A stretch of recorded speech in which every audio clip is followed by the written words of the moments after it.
Let's roll, baby. Welcome into the New York Sports Rush, presented by our friends at the Bet Rivers Network, John Jastrzemski, Sal Licata.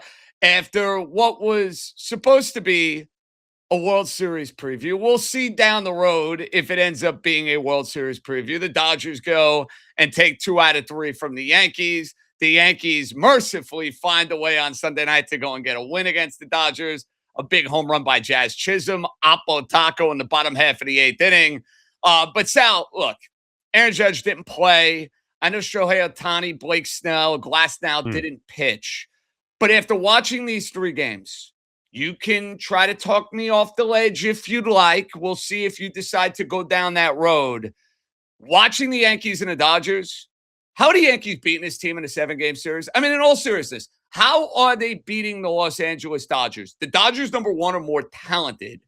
Number 2, they play a better brand of baseball. If we're talking about running the bases, if we're talking about playing defense, if we're talking about these little elements around the margins, and then I just compare the lineups. You know, the Yankees are running out Anthony Volpe. The Dodgers run out Tommy Edman. So I know it's 3 games. I understand it's not October.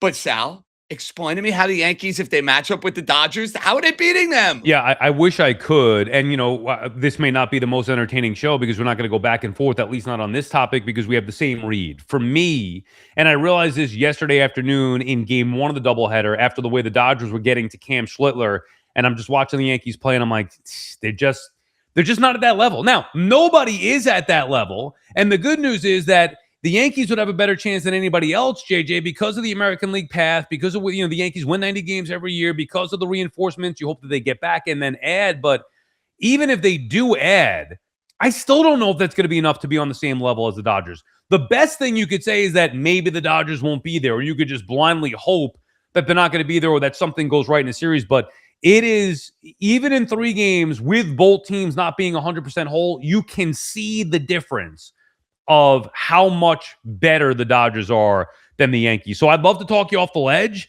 I think it's actually depressing and sad reality that the Dodgers are doing what the Yankees used to do. Yankees got to get back to that. Are there moves that you think that they can make to get them there? I'm not even sure that that's the case at this point. The Dodgers are just a freaking machine that continues to load up and load up and load up. And guess what they're going to do at the deadline? If Schoolball's out there, they're going to go be the aggressor and probably not the Yankees. So it was depressing to me, results aside, to see the difference between the 2 teams this weekend. Well, and I think the first game of the doubleheader sums it up perfectly because the Dodgers were so relentless in the way they got after Cam Schlittler. Sal, wasn't that Cam Schlittler pitched poorly, but you saw the way he had to work to get through that Dodger lineup that has Ohtani and Betts and Freeman. And even though Kyle Tucker's been a total stiff, he's hitting like 6th in their lineup. Guy like Edmonds got like a 900 OPS, and he's hitting 9th in their lineup. And then you compare it to the Yankees. And I guarantee you, Sal, the Yankees scouting report against Yamamoto is, hey, we can't fall behind in the count against this guy because his off-speed stuff is so devastating. We're not going to hit it. We're not going to touch it. Our best chance is jumping him early and hitting fastballs. Okay, that's great. Here's the problem with that. When you get to the 4th or the 5th inning, and Yamamoto basically has thrown 40 pitches through almost 5 innings. So, Sal, maybe correct me if I'm wrong. You got to change your approach. Yeah. Maybe something has to be different, and there has to be some sort of an adjustment in game because whatever those meetings were, whatever that sort of structure was, as far as trying to attack one of the best pitchers in the game, you had no chance. So whatever their strategy was in trying to hit Yamamoto, dude, it was painful. But that's the problem. And the Yankees have had this too many times, even in recent weeks, where they're just not getting any hits, let alone against a guy like Yamamoto. They have no chance. So even Freeman coming through with a clutch hit, like you're just watching the 2, whether it's the Yankees approach, whether it's the Yankees lineup, whether it's the Yankees defense or miscues, whether it's the pitching, the Dodgers, all those things. It to me was clear as they were probably thinking the same thing watching that game. And I'm just like, geez, they're just not even like Friday happens. Okay, frustrating loss. We could get into the decisions of Aaron Boone if you want. I have strong thoughts on that. But all right, the loss aside Friday, and then you see, I'm thinking that was the matchup. We talked about this on Friday on this show. Cam and Yamamoto, let's see what it's about. The Yankees best versus the Dodgers top guy, or at least one of their 15 top guys. And to watch that game play out the way that it did, the approach, just the lineup, all of the above, just not good enough, dude, any way, shape, or form. So they just don't have the guys in the lineup. Like you said, look at the depth in the lineup. But even if Judge and Stanton were there, even with Max Fried, I think clearly the Yankees are a little bit better. I'm still not sure that that's anywhere near good enough to be on the level with the Dodgers. So how good is Yamamoto? I know. He's a stud. And you know, it's funny because we do these off-season shows, and there's always this great uncertainty with guys coming from overseas where you just, let's be honest, have no idea what you're going to get. This guy is even better than anticipated. Like he is. And we saw that in the World Series last year where he ended up doing stuff a legend, winning game 6, coming back the next day and getting outs in game 7 and closing that series out. I think our reactions to missing out on Yamamoto, I think it's fair to say, Sal, they ended up being pretty justified. That's the thing. That's the one guy that you can't knock the Mets and Yankees for not getting. They tried. They did all that they could. Yankees thought that they were getting him. The Mets went over the top and with the offer tried to get him. He wanted no part of New York. But dude, that's the same thing. While the Dodgers, like, once Ohtani goes in, they were great anyway. Then once they get Ohtani, forget it. Now everybody else is following in line.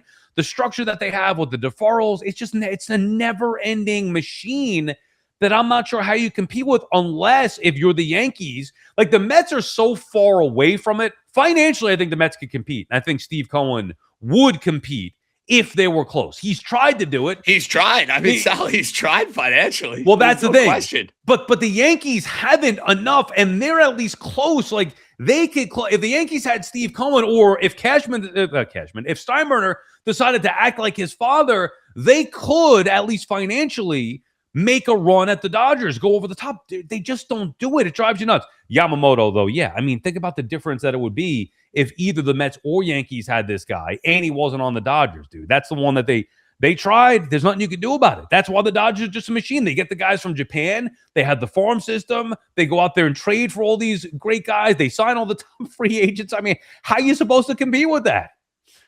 It's tough to do. And that's why the Dodgers are basically on their way potentially to another three-peat. And I'm right there with you. The Yankees' best path of winning a World Series, sorry, it's going to sound like a loser's mentality. And who knows? Maybe they get to the World Series. Maybe it's a different tune. Who the hell knows? My feeling is they need somebody in the National League to knock them off, whether that's the Phillies, the Brewers, whoever, short series, bad luck. And then maybe the Yankees could go and find their way to a championship. But hey, that's the story for October. I do want to hit on this from Friday night because you brought it up. I don't know where you stood on the Cole Boone 7th inning. I'm watching the game live, Sal. You know I'm a sucker for a throwback performance. If there's a positive I can take away from the weekend, Garrett Cole looked awesome. He was throwing the Dodgers off their timing. He was missing a ton of bats. He pitches into the 7th inning with a shutout, and then he loses bets. My feeling is he's still got gas left in the tank. Let him go and give up another base runner. I had absolutely no problem with Aaron Boone keeping him in the game. And look, you know me. I'll be the first to roast the Yankee manager if I think he's completely off his rocker. This was not one of those instances. Now, you want to tell me, hey, he was talked into it. He's going to say no. Beauty is in the eye of the beholder. He can't win there, Sal, because if he goes to the bullpen and if it's Hedrick or Cruz or any of these guys and they go and blow it in the 7th inning, you took Cole out. He's got a shutout going. How do you take out Garrett Cole? You let the ace or the guy who was paid to be an ace and now is coming back from an injury go and try to have his moment in the 7th inning. He made a mistake.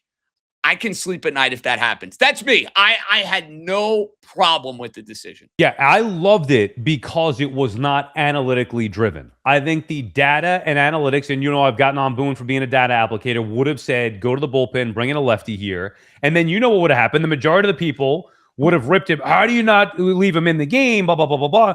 So now, and it's not just now, like this happens all the time, guys will get criticized off of the result of the decision as opposed to the actual decision. The result was not good. The decision itself, I thought, was good. My main concern, would be that he does this again. I don't want him to now, because the result wasn't there, next time not leave his starting pitcher in if he feels that it's the right move. You could have a conversation, and if you're going to trust anybody, you trust Garrett Cole, of course. I like, though, that he wasn't just a slave to the analytics, wasn't a slave to, lefty-lefty matchup, all that stuff. I want a pitcher to get knocked out. He let his starting pitcher get knocked out. So next time, I want to have that same consistent mentality. Otherwise, you start chasing, and then next time you make the decision the opposite way, and the result could still be the same. So I'm all aboard with Boone. So that is such a great point, Sal, and that kind of scares me a little bit because after the game, Aaron Boone basically was like, yeah, I'd like that one back. Basically, I made a mistake. No, Aaron, actually, you didn't make a mistake. Garrett Cole made the mistake. Right. He's the one that made the bad pitch to Max Muncy. You didn't make a mistake. That was good managing as far as I'm concerned. And maybe this is you and I being throwbacks, and maybe this is just our mentality. I'm like, hey, starter's got a shutout in the 7th inning. He hasn't, it's not like he threw 120 pitches when Aaron Boone's coming out to the mound. It's 98 pitches. Let him go and try and get Max Muncy. So I'm with you. Don't now all of a sudden change the approach because it did not work out. Right. And like, this is not Tim Hill, Nestor Cortez. You know what I mean? Like, so when I watched that live, then I had an aneurysm. Then I had a meltdown. Then I'm like, what in God's name are you doing? Even though it wasn't quote unquote. See, it's funny. I didn't think it was an analytically driven decision, but I'm sure it probably was an analytically driven decision. And that ended up being one of the worst managerial decisions in World Series history, but I digress. As long as you're consistent with the thought process, that's the only thing that, whatever side it is, if they want to be analytically driven, then be analytically driven and do that consistently. Dude, it's the same way gambling. Like, whatever your core beliefs are, obviously it's different things, but I'm just trying to give a human example outside because we're not baseball managers.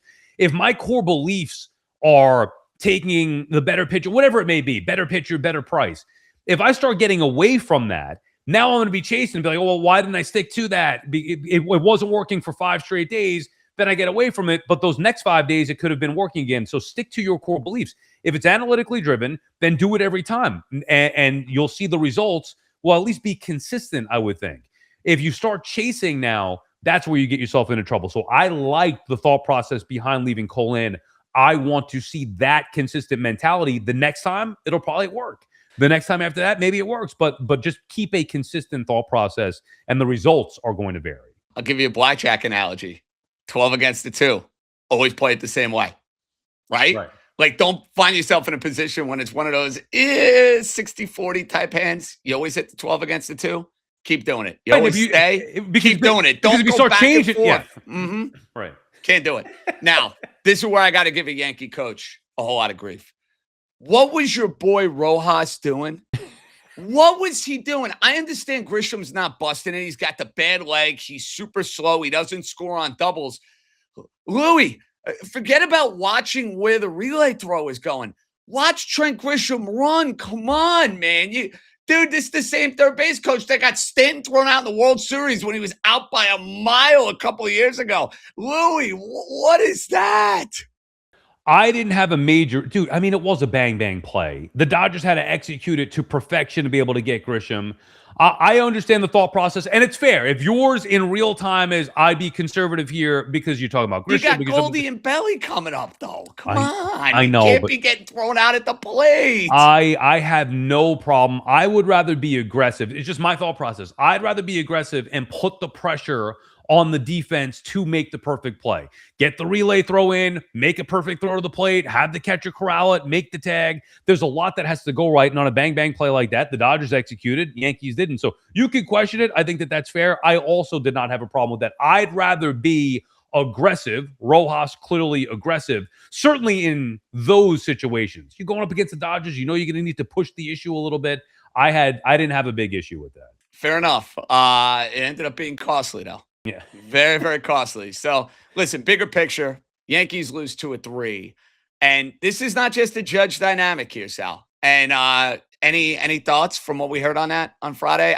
My read is we'll see you September 1st. That's what I thought. I think just as long... I'm nervous. When the injury first came out, the thing that was nerve-wracking was that it wasn't, here's the injury, here's the timeline. He'll be out 6 to 8 weeks. It was, we don't know what's going on, and we'll reevaluate in 6 weeks or whatever it is. And we're kind of in a similar spot. There is no, okay, well, it appears to be getting better, mildly. It appears to be getting better. there's no definitive timeline. He hasn't been able to resume baseball activity. So we're still ways away. That would make me nervous that, yeah, we could say September 1st, sure. As long as you can guarantee me he's coming back before October, I'd be okay. But I have, dude, how do we know? Like, we just don't know if his body's going to heal or not.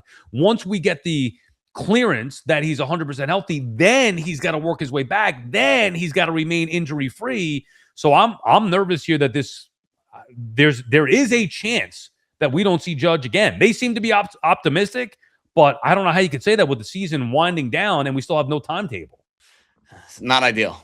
Anything but ideal. Okay. Yeah. You want some good news this weekend? Yeah, there's good news from this weekend? Believe it or not, yes. Well, you had Spain? What? I did have Spain, which we'll get to. I lost money in the Open Championship, which we'll get to.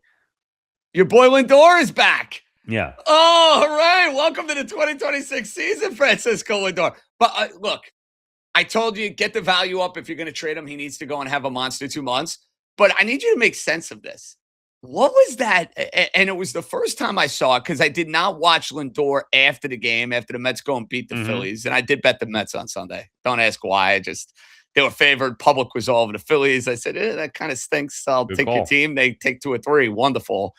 What was that after the game sit down Lindor did with Gelbs? A little defiant, no? Now, I did not see that. The first time I watched this, Sal, is when you did Sports Night. Because I watched a game. The Mets were winning. I'm on to the soccer at that point.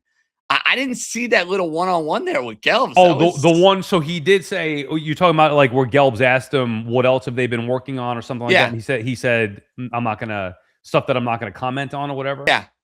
Yeah, I thought that was a little odd. Did you see his interview with Chelsea Janes, our colleague, Chelsea Janes? I did not, no. Dude, let me see if I can pull up some of the quotes here. So this is my issue with Lindor. First of all, like when did I don't remember when maybe it was maybe it was after our show on Friday. So you and I might not have discussed this. But they talked about how, it had to be afterward on Thursday night where Lindor was available, right? Because we discussed that on Friday. And nobody ever said, the report never said Francisco Lindor is on the block. The report said, here's who's untouchable. Soto and the young guys, obviously, like the obvious things. And to me, that makes sense. It's not looking to get rid of Francisco Lindor or dump Francisco Lindor. It's that it hasn't worked. The Mets have been god-awful for 2 years. Everybody can be had for the right price. And yet Lindor takes it personally. And then he goes and talks with Chelsea Janes, which I thought was an interesting. Now it's in print, so I didn't, you can't see how Lindor handled it here. But some of the quotes were like, I don't take it personally if it's not coming from inside the building. All that stuff is coming from outside. I know not everybody's going to like me, but I just have to go out there and have my job to do, like stuff like that. And I'm thinking, dude, you're thinking way too hard about this. Nobody's looking to dump you. It's not that anybody doesn't like you. It's that the team has been awful. You have been awful. How about just come out and say what Jazz did? Jazz Chisholm yesterday, he went up in my book a couple of notches. I suck. You know what? I've sucked this year. Look at the numbers. Why can't Lindor just say, I've had a 0 season. I haven't been healthy. I've been hurt. Yeah. I haven't played well. I need to do more for this team in order to have success. Period. End of story. And so he took it a little. Trying to bring up the exact quotes here. It seemed to me he was being a little sensitive to it, as he has been in the past, but also like the woe was me type stuff. No, dude, it's very simple. I think I could speak for all Met fans saying all we want to see is the team win, however that has to happen. You've been a part of it. They got rid of Nimmo. They got rid of Lindor. They got rid of Alonso. Lindor's the only thing remaining from that failed core. McNeil out. Like Lindor's the only thing remaining. He's not the problem. Don't get me wrong, but they lost last year. They lost miserably again this year. The idea that they would be open to listening on offers from Lindor is not a personal attack on Francisco Lindor. Can't take it that way. And the bottom line is, if Francisco Lindor was performing the way he is normally performing, we would not be having these conversations, and it would be Soto, Lindor, and seeing what the Mets look like, trying to go and make a postseason run. I bring up one disappointment who actually had a glimmer on Sunday to another Sal who will be starting this game later on this evening. The Mets go to Milwaukee. Why does this matter? Well, you go back to the wintertime. They made a trade with the Milwaukee Brewers. They acquired Freddie Peralta. The Brewers are still in first place. The Mets are nowhere close to first place. That said, you gave up Brandon Sproat and Jet Williams. Is there now, like, let me put it this way. I'm going to phrase it this way, Sal. Despite Peralta being an absolute dud this year, which you and I can both agree on, if you could have a mulligan on that trade, never happens. You taking it right now? I mean, it's hard to say because I would make that trade every time over again and again and again. I don't think he's been terrible. Don't get me wrong. And I don't necessarily care about the prospects, but the Mets are not, to your point, like logically speaking, realistically speaking, they're not going to get the value that they gave up for Peralta.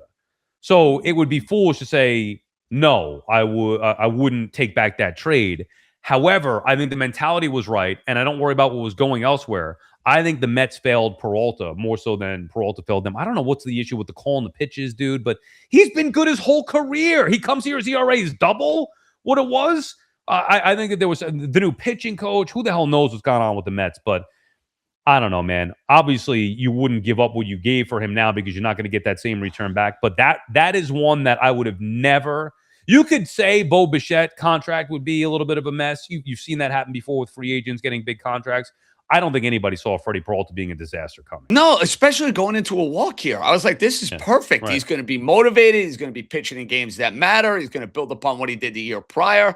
And the knock with him was, he doesn't go deep enough into games. I'm like, okay, if it's 5 good innings every time he's out there, we'll complain about that. We'll bellyache about that. But the ERA is there. No, he's pitching to a 5 ERA, for goodness sake. So I'm with you. There's no regret about the trade. And I don't think you're going to be shedding any tears about losing Brandon Sproat or losing Jet Williams. It's just insane how poorly it's worked out. I mean, at least for the Brewers, they're like, hey, we don't miss a beat without him. The Mets needed him to go and be an ace. He has not been an ace. All right, Sal, we got some YouTube questions. You ready for these? Yeah, before that, I just want to button this up here because I was kind of paraphrasing. I just want to give you the exact quotes from Chelsea's thing with Lindor. Yeah. Now, there's a bunch of them. Quote, it doesn't bother me when it's coming from outside sources, talking about the trade rumors. The next one, when it's more inside, that would bother me, but that's not happening. See, I'm confused at that because, like, we're talking, people on the outside are talking about trades, possible trades, because your name was not put on a no-trade list from the Mets, which, by the way, is not wrong for anybody. But those quotes to me are ridiculous. Then he goes on, quote, people are entitled to their own opinions, and I respect it. Do I agree with things everybody says? No. Am I going to be liked by everybody? No. That's something I've learned in New York. You start to understand that you're not going to be liked by everybody. You can't be a people pleaser. You have to think, I have a job. I have to get it done. Interesting. You know, I like that Lindor likes to talk to the media. I think that's good. At the same time, though, you got to be careful what you say, man. Like, sometimes talking a little too much, Sal, can not necessarily be a good thing. You know what I mean? I just don't understand what he's talking about. Do I agree with the things that everybody says? No. Am I going to be liked by everybody? No. But no, like, are you talking about the fans? Or are you talking about players inside the club? I'm not sure what the hell he's talking about. I respect him being open, but that's something I've learned in New York. You start to understand that you're not going to be liked by everybody. You can't be a people pleaser. Bro, all you got to do is go do your job. Yeah, nobody cares. Everybody, you're on top of the world in 2024. This is not like nobody's trying to personally attack you. You've been horrible this season, and the team has been horrible as a byproduct. I understand that injuries happen, whatever you can do about that. He's played 40 games. He's been terrible in the 40-plus games. And there is no waiting for June. The Mets are buried already before Lindor gets going here. You can't wait for July in this case or August. They're already toast. I don't know. Just the whole mentality, dude. It rubbed me the wrong way with a little bit of those quotes. I like him. I think he's a good guy who means well. But I'm more about the idea that everybody should be up for grabs because the Mets have been awful, and Lindor in particular. On that note, Sal. Yes. This is from Bert TGM36. Kind of feeds in this a little bit. Quote, the clubhouse issue crap is BS, a distraction from the real issue. The real issue is the disastrous roster that David Stearns has built. Letting Pete Alonso walk has been disastrous. A lot of disastrous, might I add. Trading a 25-92 RBI man in Nimmo for a washed-up 35-year-old Simeon has been a disaster. Bringing in Williams as closer has been a disaster and will get worse when Diaz returns in August. Peralta has been a disaster. Polanco has been a disaster. And Luis Robert has been a disaster. Those are the reasons the 26 Mets season has been abominable, not locker room friction between Lindor and Soto. Okay, I'm diving into this one first. There's some elements of truth in that. There are some false narratives in that. I agree that a lot of this clubhouse stuff has been overblown because of the fact that the team is not winning games. But I have to peel back different layers of what you're saying. Yes, Polanco has barely played. He's been a disaster. I'm not going to fight you on that.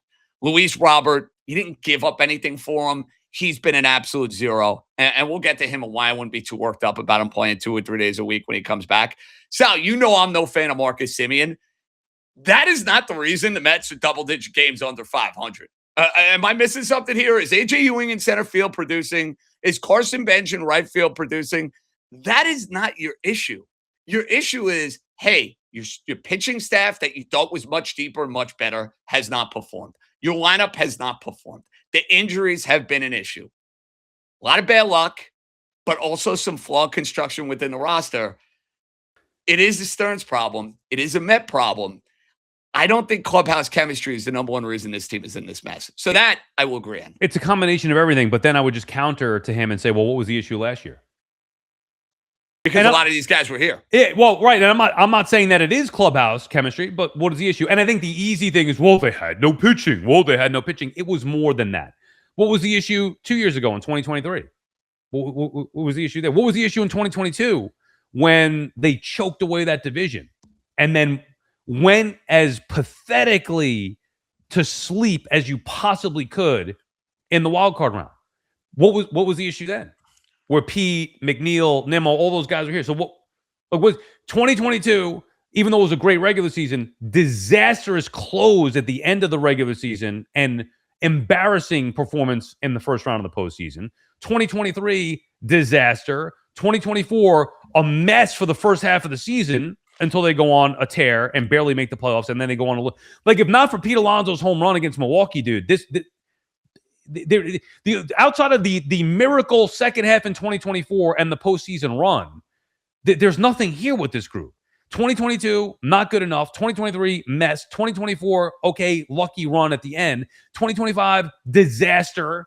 And then 2026, disaster. So if your excuse is, well, they need Pete Nimmo back and McNeil back, no, they weren't good enough years before that. It's the idea of celebrating a core that didn't give you anything. And we'll run into this, Sal, with the Knicks down the road where, there's going to come a point in time where their shelf life expires. I know that might be hopefully 5-6 years from now, but, there will come a point where it's hey, this guy's not what he was. Time to make changes. And fans, I think, are going to be of the mindset, no matter what, we got to keep these guys forever. We have to glorify these guys forever because of what they provided, because of what they gave you, a championship. It's a lot easier to do that with those guys, Sal, than it's going to be with the Met guys. I get the point on Alonso because I think the Mets completely dropped the ball there. But a lot of the other stuff, come on. Yeah. Come on now. I would say that it's less about who the Mets let go and more about who the Mets replaced guys with. Nimmo trade, like you said, you made the excellent point. If Nimmo was still here, they wouldn't have had room.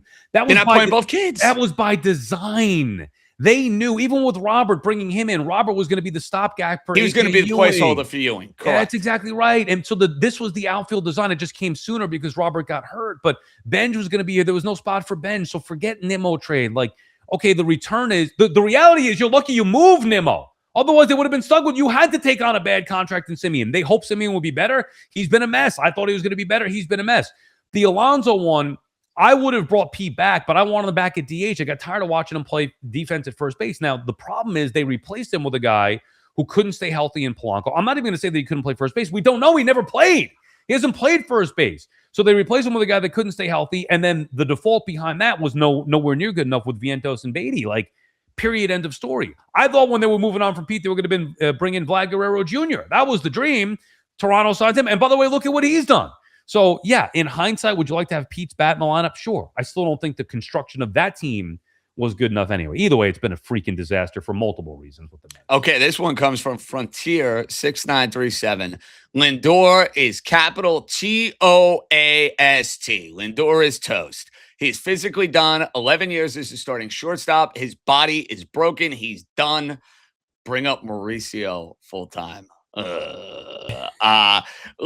Two things here, Sal. I don't think Lindor is completely done. Maybe I'm being too glass half full on this. The guy was still an all-star caliber shortstop a year ago. Made the all-star team. 2 years ago, he was the runner-up for the MVP.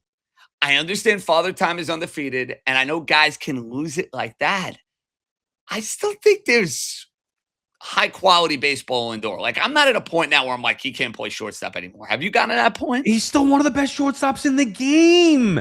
By the way, right, yeah. so people hear, oh, Sal, you want to trade Lindor? Like, trading somebody does not mean that you think that player can't play. Like, Vientos I want off the team because he stinks, and I don't think he's good, and I've been saying that for a while. We've talked about that with Kodai Senga. Trading Lindor is different. A year ago, especially because I thought that there was still a lot of value there, and maybe get ahead of a player who's slowly declining. But even if he is slowly declining, and now we know he's been bad this year, but he's going to be better. He had the big game yesterday, so he'll start to produce a little bit, certainly offensively. Defensively, who the hell knows what's going on with him? But he's still one of the better shortstops in the game. Like, it may not be great value because of the contract or because of his performance this year, but I think there's still value there. As a matter of fact, if I were another team, and we talked about this with the Yankees, we know it's not going to happen. But if I were a team who needed a shortstop, I think you could get him maybe at a decent value right now, and he would upgrade your ball club significantly going into the postseason. Final YouTube one is from MedWax1360, and he disagrees with us. I think he's dead wrong on this. He goes, trouble is if you wait till the end of the year to trade Lindor, you risk the chance of him having a terrible season, making it impossible to get rid of him. At least now you can blame his injury for his slow start, and he's notorious for having strong second halves of seasons. But that's exactly the point. I don't know about you, Sal. I think over the final 2 months of the year, if Lindor's physically right, I think he's going to play well for the Mets. And I think they'll have an easier time having a conversation as far as trading him in the offseason than it would be right now. That's me. I think, though, the biggest question with that, because I don't disagree with that. By the way, here's what the facts are. The Mets aren't going to give him away. They are not going to. Nor should they. They'd be stupid. That's exactly right. Nor should they. The question is, let's say we both agree Lindor is going to have a big second half, or just a typical Lindor second half. Raise the averages and whatever. Raise all his numbers to typically what he does, even in a down year. Let's say he does that. Then what? What decision does Steve Cohen and David Stearns make on Lindor in the offseason, assuming he raises his value back up and is they're going to have to talk about the idea of still trading him then as they're looking to build their ball club to 2027. Do they decide, you know what, we're not moving him, or do they decide that they would move him? It's a tricky thing that where if he doesn't perform, you're not going to have good value for him, and you're not going to be able to move him as much. But if he does perform, now they could be in the spot of where maybe they want to keep him. I still would move on, but I'd be curious to think what you think and what they ultimately are going to do with that. I think that's a Steve Cohen, Francisco Lindor conversation. That's my feeling on it. I think Lindor ultimately is going to call a shot on that. I do. He says he wants to be here, so I mean, well, he's got to start playing better. I mean, he can say that publicly. Does he really mean it? We'll see. Right. I think if he ends up getting moved, it's one of those situations where yes, the organization is on board, but I think the player is very much on board. That's my read on this. So you think less than the Mets making that decision on him, it's going to be him making the decision if he wants to be here? I do. And I almost think it's going over David Stearns. I think David Stearns will orchestrate the trade if it goes down, but I think it's a Lindor, Cohen, hey, it's time to say goodbye. I think it's one of those. God, man. It is sad that I think there's going to be a lot of fans that would say Lindor is a monster second half, then no way we're trading him, no way we're trading him. That's the easy thing to do, and that would not make it the right thing to do. They have to make difficult decisions here. The goal is trying to make the team better. Does it make them better to ride it out with Lindor, or does it make them better to field offers and see if they can get an offer that can change the complexity of this team? Before we say goodbye, did you get into the soccer at all on Sunday or no? I was into it. I almost bet it, but then I thought better. I wanted to root for Argentina, and Argentina I thought was had. I'm glad you didn't bet them. I would have talked you out of that. I Spain's know. been unbelievable. Well, this shows you sometimes that you can learn a lot from the lines, because I do not know anything about soccer, but I followed enough to know Argentina, and I know Spain is a good team. The line to me was clearly indicating Spain was going to win this game, because Argentina was such a good price, and I wanted to root for Argentina and Messi, and I was like, you know what? I can't do it, because to me, the line said Spain was going to win the game. Now, the way that it played out, dude, I mean, you go into, what do they call it? Overtime, extra time, whatever. Sal, if they went to penalty kicks, yeah, Argentina might have won a game. Is dead. Yeah. That goalie for Argentina was driving me insane. I'm like, enough, dude, enough. I just need a goal here, for goodness sake. Spain's taking every freaking shot imaginable, and yet it's 0-0 going into extra time. And now it was the right call. The guy deserved to be pulled off the field. I mean, 2 yellows. Sorry, see ya. But they also had the extra man advantage, too. Like, if they had not scored, they were dead. Messi and Argentina were pulling that baby out. I didn't know you could have a power play for an entire, second half of a game. Who knew that about soccer? I learned some rules. Look at us. Look at you learning soccer rules. You know, I used to referee soccer back in the day in high school. Did you really? It was a good way to make some extra money. Like, I didn't play. My sisters played. I was playing baseball. And then, days I didn't play baseball, I'd go do 2 or 3 soccer games. I'd wear the uniform, the whole deal. It was great. So you knew about some of these rules. Now, will you be locked into the World Cup? Because for me, it got me into it. There's a couple of different things. U.S. getting my attention, having, I guess, a decent showing, has me intrigued about what they would do next time. The stars, the kid from Norway who was a beast to watch, Spain, seeing if they could get knocked off. I know they have some good players. I know no Messi next year. But that aspect of it, hopefully Italy could get in next year, add some more drama. But the storylines continue 4 years later. For me, this is the first time I really got into it. I'm looking forward to the next one. Oh, I'll be into it. Now, I'm not going to say that I'll be watching soccer on a regular basis. I don't think you will be watching soccer on a regular basis. I think one more aspect to play here too, Sal. The fact that these games were in the United States, I think, made a big difference. I do. The time, even walking around New York, people were into it like crazy. Hey, all in all, renowned soccer experts Sal Licata and John Jastrzemski very much enjoyed the 2026 World Cup. Bottom line. And that's a good thing.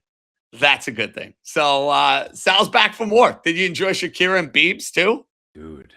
Yeah, yes, I enjoyed them both. Shakira How about the newsroom yesterday giving me crap saying they didn't like see what I was like Biebs? I looked at him, I go, what? I love Justin Bieber. It's tremendous. I love Shakira a little bit. I mean, who doesn't love Shakira? Yeah, but I can't see Shakira and not think of Buck Showalter. Remember he had that those awkward comments. Yes. But he wasn't wrong. I mean, my goodness. Now Bieber though, I love his songs.